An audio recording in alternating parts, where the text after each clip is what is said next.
Good evening, everyone. My name is Nadine Bartlett, and I'm an assistant professor in the Faculty of Education, and I'm currently our vice president of the Alumni Association. It's my distinct pleasure to introduce our speaker this evening, Dr. Karen Ragoonaden. Dr. Ragoonaden is a former professor in the Faculty of Education at the University of British Columbia's Okanagan campus, and she is presently our new dean here in the Faculty of Education at the University of Manitoba. As we celebrate homecoming, it's especially significant to welcome Dr. Ragoonaden, as she is an alumna of both the University of Manitoba as well as l'Université du Saint-Boniface. As a truly outstanding educational leader and scholar, Dr. Ragoonaden's research and publications focus on transformative pedagogy and curricular innovations in the areas of equity, diversity, inclusion, and decolonization. She's also the author of several books, including Mindful Teaching and Learning, Developing a Pedagogy of Well-Being, as well as Mindful and Relational Approaches to Social Justice, Equity, and Diversity in Teacher Education. In her talk this evening entitled Mindful Teaching and Learning, EDI in Practice, Dr. Ragoonaden will discuss how mindfulness practices can provide pathways to engage in both responsive and responsible dialogues about EDI. And she'll further explore how developing an open and calm receptivity can create both supportive and non-reactive environments where unlearning and relearning can occur.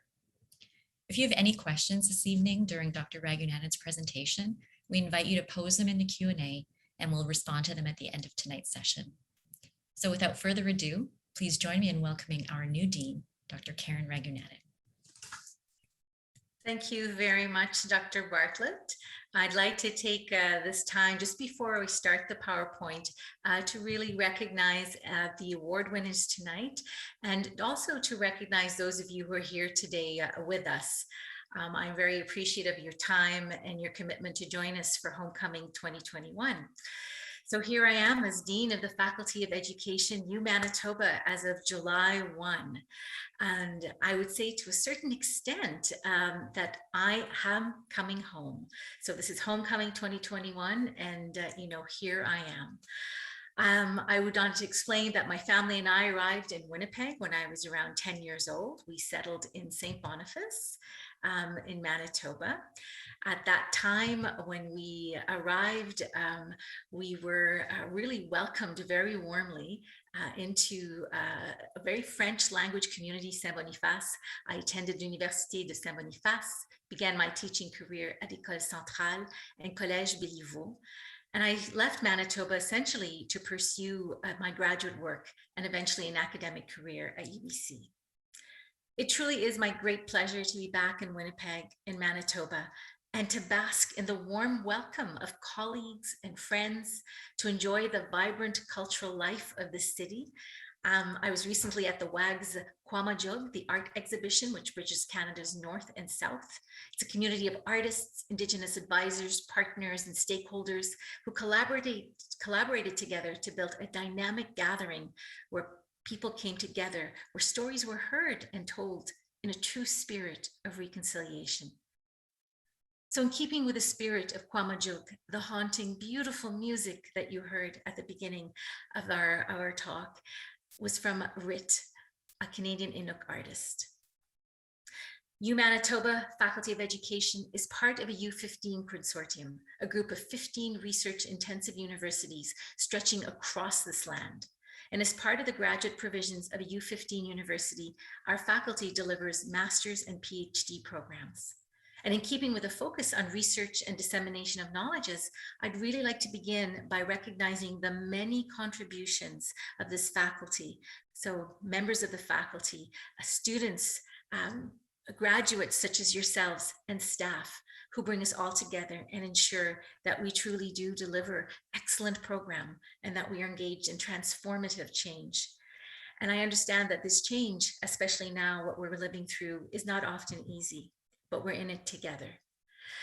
I'd like to take the time now to introduce, I was wondering if we could just move the slide forward, to just talk a little bit about our faculty and also introduce some of the team members, those who are here today, who have joined me on this journey.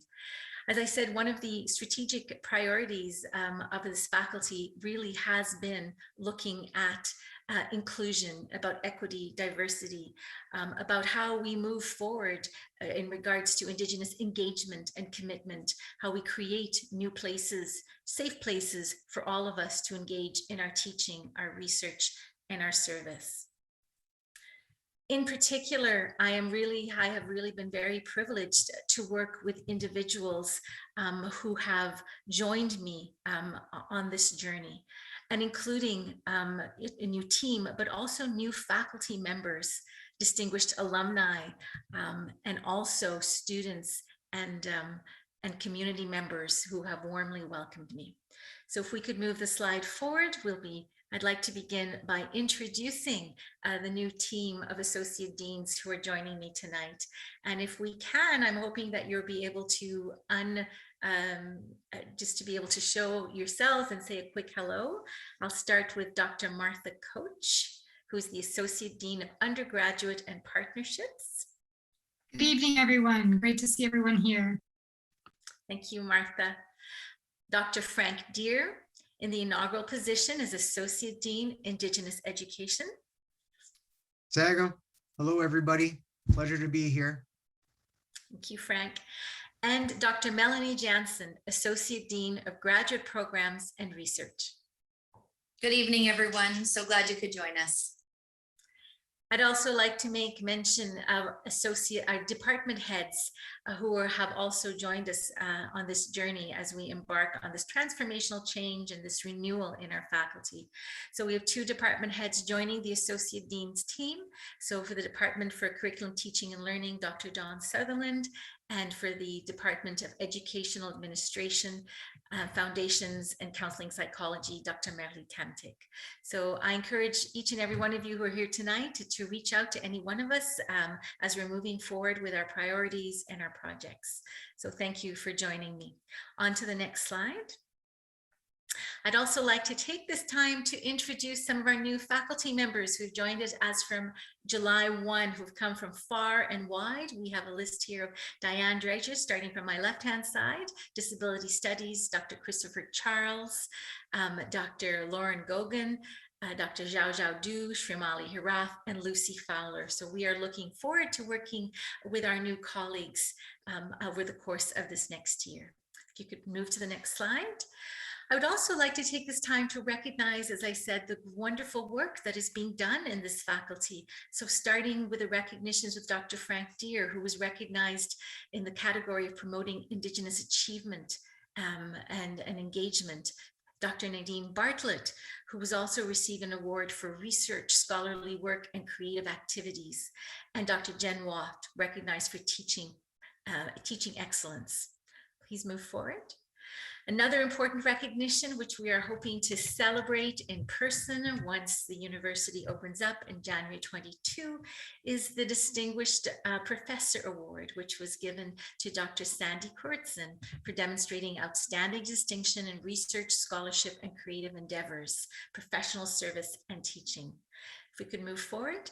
Next, Dr. Robert Mitzi, who has recently been named as a CRC, a Canada Research Chair in the area of queer community and diversity education. And through his numerous research contributions has been able to receive quite substantial research funding to support the work that he's doing. And move forward, please. And of course, distinguished alumni. So those of you who have come and joined us in the Faculty of Education, who have completed an undergraduate teaching degree and have also moved up in terms of graduate work, I'd like to recognize Tina Jones for the 2018 Distinguished Alumni Award for Community Service, Dwayne Brothers, elected to the UM's Board of Governors in 2021, Wayne Davis, the 2015 Distinguished Alumni Award, and Gemma De Leon, the 2019 Distinguished Alumni Award for Community and Service. So as you can see, our aim tonight is really to share with you a sense of community, recognition to thank you for your support, for your presence, for being here with us, and in particular, knowing that your support has meant so much, especially over the last 18 months, as we have lived, as we have survived, as we have confronted the realities of a pandemic that has changed and transformed our lives in so many ways. So with your support from alumni and donors, we have been able to provide scholarships and bursaries to students who really needed it, especially over the course of the last 18 months. We also have been able to instigate to implement new awards like the Dr. Catherine Casey Award, and to continue on with our standing longtime Joan Irvin bursary. So a big thank you to all those of you who are here, alumni, students, and patrons of the faculty who allow us to support our students in so many ways. If we continue on. And I think now, without any further ado, I'd like to just begin with my talk tonight. And what I would like to share with you is really and truly just a little bit about myself, about who I am as a dean coming into this Faculty of Education. What are some of my priorities, my vision as myself and this new team of associate dean, department heads, faculty, staff, and students move forward. For the last couple of years, I've been very involved in the area of mindfulness, and in particular, looking at teaching, learning, equity, diversity, and inclusion. And this has formed the nexus of my research, my teaching, and my service. Move forward, please. In terms of land acknowledgement, Dr. Rand provided us with a land acknowledgement at the beginning of our conversation of this talk. And I'd like to invite you all to take the time wherever you are, knowing that we have come from far and wide, to take the time to recognize, acknowledge, and to consider the lands on which you play, live, and learn. And this in ourselves is part of our own commitment to truth and reconciliation as we move forward in this 21st century. In terms of the work, or what I would like to share with you in particular now, is looking at, in particular, practical applications of teaching and learning in EDI contexts, and how evidence-based nature of our learning, of our teachings, really do impact the way that we live and learn in faculties of education. In particular, my focus has been a move away from mindfulness, the focus on the self. There have been many, of course, comments and criticisms regarding mindfulness and the focus on the self, the focus on a narrative that looks at health and well-being, which is very important, especially now as we're heading out of this pandemic, but in particular looking at how these approaches, this reflective approach, can impact, can support, can help our own considerations of EDI, of equity, diversity, inclusion, and I would add decolonization. On to the next slide, please.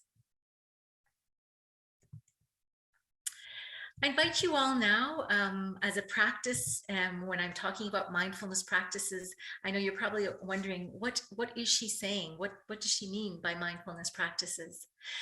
I go back to many different definitions of mindfulness, and in particular, the one that resonates the most with me now at this point in my career, at this time in our lives and history, is the one given by Ellen Langer, a behavioral psychologist from Harvard University. And she describes being mindful as being a state of mind where we open up our minds, ourselves, to external stimulus, to new ways of being and new ways of doing.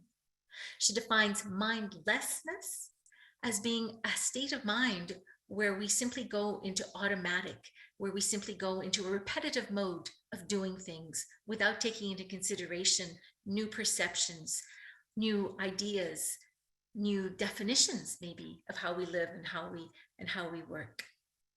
So I invite you now, along those lines of Ellen Langer's lines, her definition of mindfulness, to consider, to join me in a very informal practice where I invite you to simply open up your mind to new ways of being, new ways of thinking.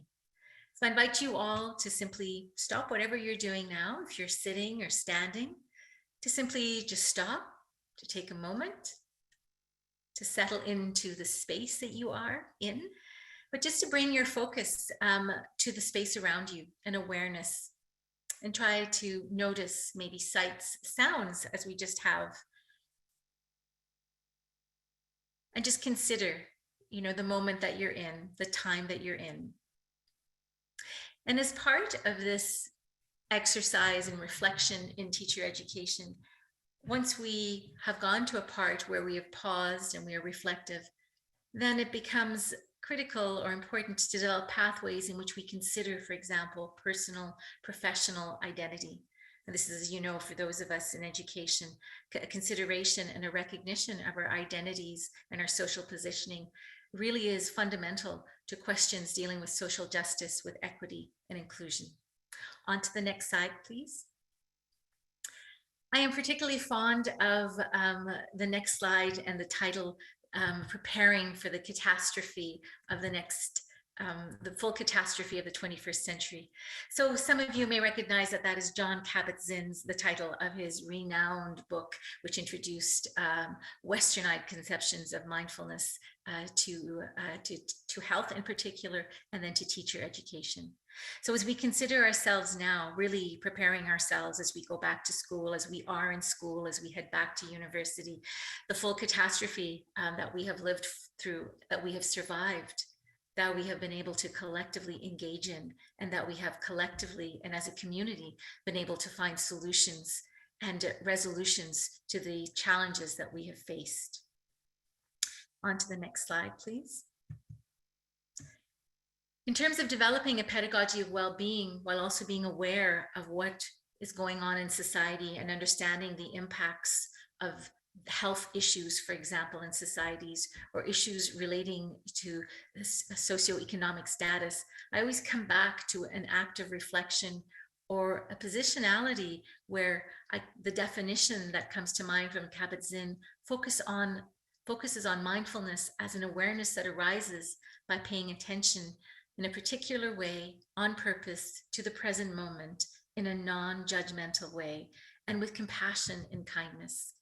And I would say the focus on compassion and kindness is especially important now, as we are coming out of a situation where we have had to deal with isolation, where we have had to deal with contexts that have been mediated in particular through technology.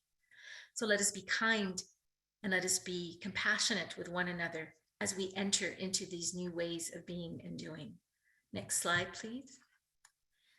In particular, in education, we understand the importance of reflection and inquiry and how we support and nurture teacher and student well-being. And we are being faced with enormous challenges now, as we are being told to keep our distance, to wear masks, to be vaccinated, and to consider how those realities are now impacting the very way in which we communicate with one another, the very way in which we relate to one another and we create connections. Next slide, please. As part of the work that I'm involved in, and as maybe part of the direction that we'll be taking in this Faculty of Education and building on social justice issues, is understanding a certain element of criticality and how it is that within the context of our pedagogy, of our curriculum, that we can create new ways towards personal development and universal social justice. I think in particular, the issues that we have lived through, starting with George Floyd's murder last year, has really propelled us into very real discussions about race, about gender, about equities and inequities in our society, and a real recollection and recognition of the importance of education in particular in moving forward and creating pathways in which we can provide discussions that are based in respectful discourses. And how do we reorient education away from narrowly conceived outcomes, like curricular outcomes or standard-based outcomes, towards more broader ethical and socially engaged ones? And in particular, how do we facilitate a deeper reflection and insights about our own identity, our positionalities, our privilege, and our power within these contexts? Next slide, please. I am suggesting, as a researcher, as an educator, that one way of doing this, considering equity, diversity, inclusion, and decolonization, is really bringing a focus and attention to our teaching and learning. In Ellen Langer's words, a mindful approach to teaching and learning. Forbes in particular talks to us about bringing this mindfulness, this focus, this attention in the 6 steps that you see in front of you by waking up, by inquiring into the nature of the self and the patterns of our mind in relation to the greater moral and social values, by growing up, by moving away from the focus on the self to the larger community, by cleaning up, by creating healthy spaces for ourselves and for those around us, by showing up, by empowering, by giving voice to those whose voices we have not heard, by fostering support, trust, safety, respect, inclusiveness, caring, and compassion, by wishing up, by studying, by uncovering, by learning and relearning, by thinking about implicit biases, explicit biases, assumptions, attachments, practices, rituals that we have been attached to and are now being given the chance to question, to examine, to interrogate. And finally, by acting up, by truly engaging in social activation and action for social justice, by working together for creating and developing alliances across class, across race, by creating healthy, more inclusive, socially just policies, systems, and public education for all. Next slide, please. I come back in particular to the events of the last couple of years, the last 18 months. I come back to Ibrahim X. Kendi, whose renowned work, How to Be an Anti-Racist, came to the forefront of our consciousness. How curricular theorists like Piner talks to us about complicated conversations and how we are able to make that bridge, those connections, those support between the theories and also the realities of our lives, of our society. Next slide, please. If we consider mindfulness, if we consider being attentive, if we consider paying attention to what is going on in higher education, if we develop a receptivity to openness, to being inclusive, to understanding different ways of being and doing, to questioning long-held opinions, assumptions, old ways of doing, we can all move together collectively, as we've proven during this pandemic, but we can create supportive, calming, non-reactive environments where we all relearn together. Next slide. In terms of the research and teaching and the experience that I'm bringing, this is truly about creating an expanded critical awareness of ourselves and our society, not necessarily through mindfulness practices, but really through a greater attention and awareness of societal impacts, and in particular, the impact on education and how education can be used as a source and a tool to create pathways for socially just and inclusive practices, pedagogy, and curriculum. So this focus on self-reflection can unintentionally, of course, trigger intense reactions. And I think that these are important considerations as we move forward, learning about resistance, understanding resistance, and creating spaces where we can engage in these discourses, where we create culturally safe places where all voices in a respectful manner can come together and discuss, analyze, and hopefully come together in a combined and collective effort and pathways. Next slide, please. As we consider how to integrate this awareness, this mindfulness within teaching and learning, we come to an understanding about the importance of interpersonal and interpersonal communication and how this mirrors this focus on attention and dialogic conversation really mirrors the processes of teaching and learning, and how it is in higher education, in K-12 education, we engage in that very interactive, experiential approach to teaching and learning. Next slide.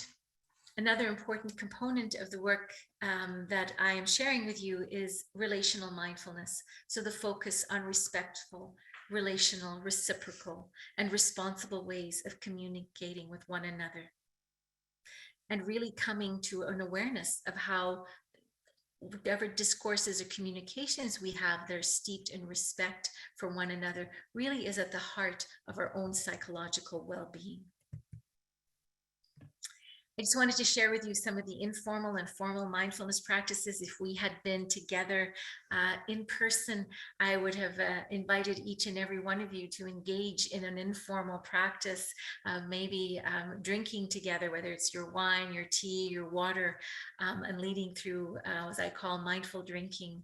As you can see here from the practices, this type of focus on attention really can be done at any time and any place, whether it's walking or speaking, communicating with one another. It's about slowing down. It's about listening to the other. It's about bringing our focus and attention to the context, the situations that we are in. Next slide, please. And lastly, I would suggest that our critical approach to education, to society, especially one that we're embarking in now as we head into this second decade of the 21st century, really provides us with a pathway, with structures, with ways of moving towards a just, civil, and democratic society where equity, diversity, and inclusion and decolonization prevail, where we can work together to attain this ethical and moral way of being and doing. I'm just going to conclude with a couple of selected references in terms of the evidence, so you'll know exactly if you're interested in any of these follow-ups. I also want to recognize that the teaching and the research that I have been doing has been funded by the Social Sciences and Humanities Research Council of Canada. And on a last note, I really want to take time to thank those who have helped me, have provided a context, the organization committee, for all of us to come together and ensure that we have been able to deal with this homecoming in a way that is well organized. So I'd like to take this time to thank Tamara Gillum, to take Charlie McDougall, and to take Balkis Oliani for their work in ensuring that the PowerPoint slides, the music have been well orchestrated. So thank you very much for your time. I think we can stop with the PowerPoint presentation now, and in keeping with our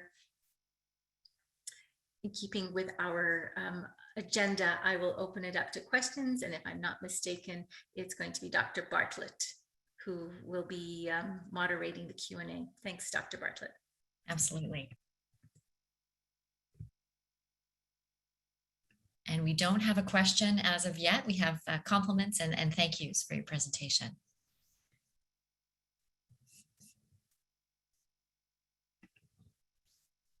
But we'll keep it open in the event that someone does have a question. Feel free to pose it in the question in the Q&A.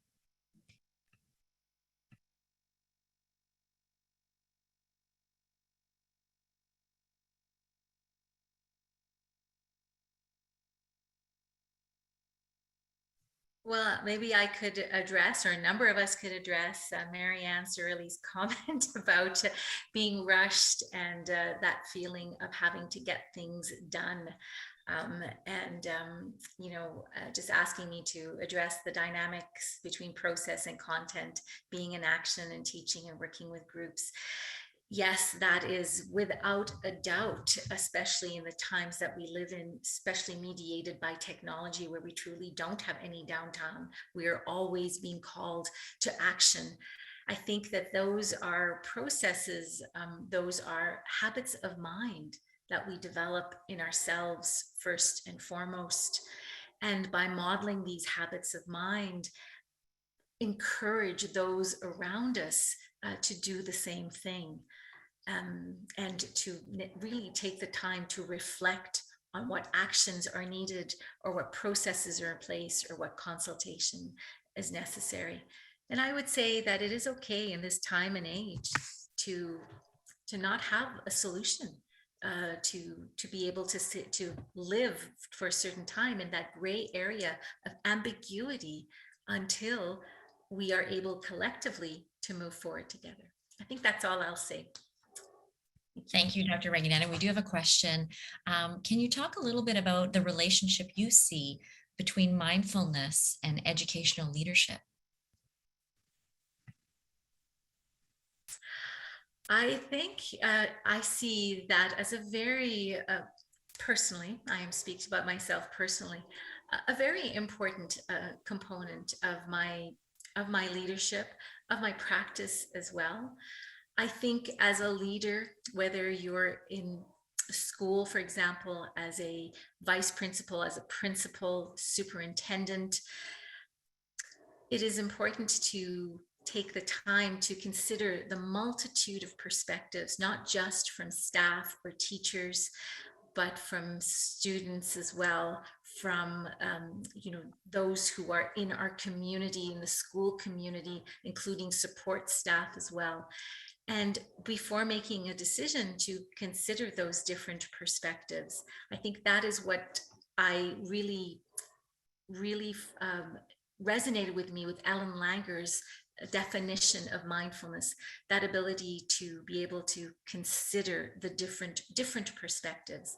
Now, I have to say that is not easy. It requires a lot of sustenance, I would say, intellectual sustenance, physical, emotional sustenance, to be able to consider that variety of perspectives. Thank you. And we have another question about teacher practice. What do you think is the best way, or are the best ways, to support teachers in actively engaging and participating in mindfulness, given that they have a lot on their plate? In my previous institution, we actually had a course on health and well-being, as we do here. And we did introduce secular mindfulness practices, informal practices in particular, to teacher candidates.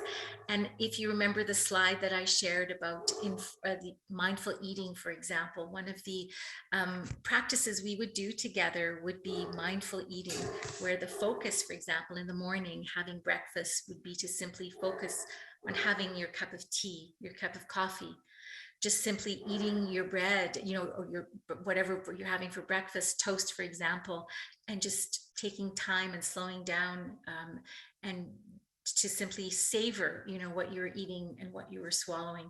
So those kind of little practices, I would say informal practices, can be done very, very easily over the course of the day.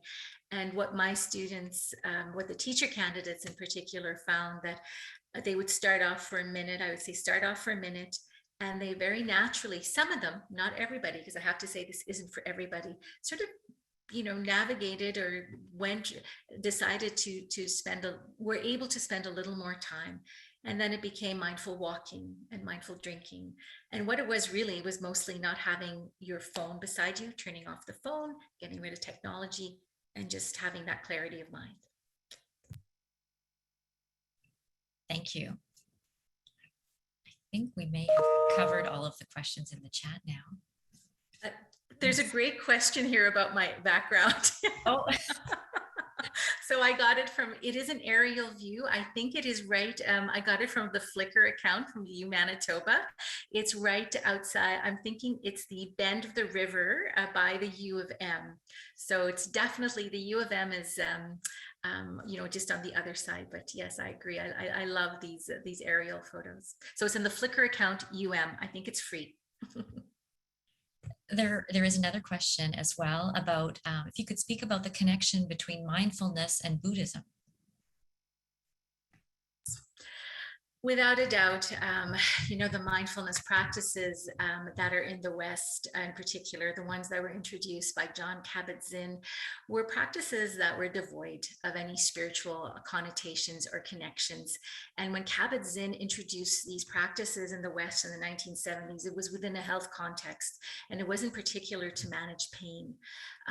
He's a doctor, and he was dealing with cancer patients in his clinic. Since I would say the popularity of mindfulness, because it was such a successful program in helping manage pain, in particular in the health sphere, the impact of those practices, those secular mindfulness practices, have now been extended into different areas, in particular education. One of the biggest, of course, criticisms has been its lack of association with a spiritual connection. So with Eastern contemplative practices, in particular Buddhism.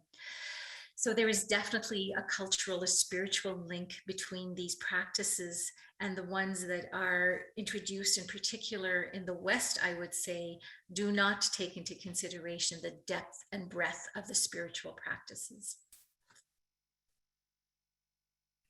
Thank you. I think that was our last question in the chat. I don't know if there are any others that you'd like to ask. I think someone's saying they're having a hard time maybe posing one, I think. There's one in the chat that's from Caitlin, and she's having a hard time putting it in the Q&A. So she was asking about the link between EDI and mindfulness. I think I see it, yes. Any tips for steadily promoting EDI values and also mindfulness in spaces where they are not yet commonplace? I would say a slow introduction, for sure. A way of creating connections. I would say informal practices in particular. I always come back to, there's such a myriad of definitions of what mindfulness is nowadays, is the focus on creating situations or contexts, or creating spaces where multiple perspectives can come in. I would say the best approach to me, I think, is in regards to a health approach in terms of health and well-being, and very gently bringing these considerations into classrooms, in particular into courses, where we are considering a multitude of, for example, a discussion about race, about what race really is, and in understanding, the lack of scientific evidence regarding race, and knowing that issue in itself is still controversial. So in my experience, I have actually engaged in conversations about race and encouraged students prior to engaging in these conversations to take a moment to settle down, to be aware of emotions, and to engage in discourses, even if they disagreed with me, but to come to a point where reactions, emotionally reacting as opposed to responding in a thoughtful way, and being able to put ideas together so that we could have a discourse that was based in respect, was one way that has been useful for me in particular. Thank you. There's another question about whether or not you see a connection between outdoor environmental education and mindfulness. Oh yes, without a doubt. I think if there is such a wealth, a treasure of literature that points, to the importance of getting outdoors, of creating those connections with the air, the land. I'm thinking of Louv's work, The Nature Deficit. If you haven't read it yet, it has been really instrumental in understanding the importance of coming back to these reflective practices, but doing so outdoors, where you actually are exposed to different sights and sounds, the air that we breathe in, the exhalations, and really understanding, in particular, working with, I would say, K to 12 students, the impact of being outdoors, engaging in reflective practices, and then, coming back to a more focused approach to teaching and learning. Thank you. I think looking at the time, we have time for maybe one more question. And the question is about whether you see a connection, or if you can give an example of psychological safety and receptivity. So as we engage in these practices, because they are devoid in particular of any spiritual connotations, another consideration that we do have to take are the triggers that may emerge with these practices. As a rule for teacher candidates, as I'm leading some of these informal practices, the focus is on the informality of the practices. So pausing, for example, walking or eating. Dr. Richard Levine, for example, speaks about the traumatic elements of mindfulness. So those of us who are not, for example, specialized or trained in psychology, inadvertently, dredging up or bringing up or triggering traumatic memories. And that is an important consideration as we engage in these practices. And so my take in particular is that those of us who lead more formalized practices, going into the visualizations, the guided meditations, the body scans do require a healthy professional dose of certifications and professional development prior to doing that. And I think, knowing that mindfulness practices, the MBSR, the mindfulness-based stress reduction, is often led by trained psychologists, not necessarily, educators in that realm is an important consideration. Looks like we do have a little bit more time. So there is a question, given our current reality, do you have any suggestions for implementing some of these practices in an online learning environment? And the question is specifically for high school students. Yes, we have had to pivot, all of us, in so many different ways to online learning. And what we have found is the online learning, to a certain extent, depending on the student, of course, and the context, does to a certain provide a little more privacy in engaging with the practices. So having a facilitator leading a group of students online, asking them either to, or providing them with the option of shutting off their video, for example, has been successful, and has some students, not all, what I would say is that these practices are not for all students, but for those who do engage in them, they have found that they are beneficial. And even doing it, and the other thing that we found, of course, was useful was the use of apps, the mindfulness apps that are now prevalent. So they don't necessarily have to be online and Zoom. They can download the apps, and they can use them wherever they want, whatever time or place or context. Thanks for those suggestions. And I think that brings our questions to a close. Unless you have any final comments, Dr. Ragoonaden? No, thank you. Thank you all very much for your attention. John, I'll turn things back to you. Thank you so much, Nadine. Thank you so much, Karen. Thank you so much, Karen, for your wonderful presentation, your thoughtful responses to our alumni's questions. I would also like to thank the other EAA members who were here tonight, including our MC, Nadine Bartlett, as well as Tamara Gillum and Charlie McDougall, who were key in our planning and our promotion of tonight's event. And just a quick reminder that the Education Alumni Association as an organization is really dedicated to that celebration element. So we're trying to celebrate the success of faculty and alumni and just teachers in general across Manitoba who are associate with our faculty. We do this through the distribution of awards, as we've seen, planning of events like this evening, and of course, if any of you alumni out there are interested in becoming members with the EAA, we are always accepting new members to our board. You can attend as an elected member, or apply as an elected member, I guess, and get elected. Or you can even join our meetings just as a member at large. And this commitment typically extends only to about a bi-monthly meeting, but you can contribute to more of these events and finding out. We're always interested in getting feedback on what people are interested in out there and how we, as sort of an extension of the faculty, can help you connect with us again and connect with your colleagues and things like that. Maybe once again at some point in the real world. So these meetings are held over Zoom, and you can simply reach out to the Faculty of Education, and they'll direct you to when our next meeting is. With that, I'd love to thank everyone, and if we all can give a round of applause at home, thank you very much to Karen again, and to all of you for attending, and we look forward to seeing you next time. Thank you, everybody.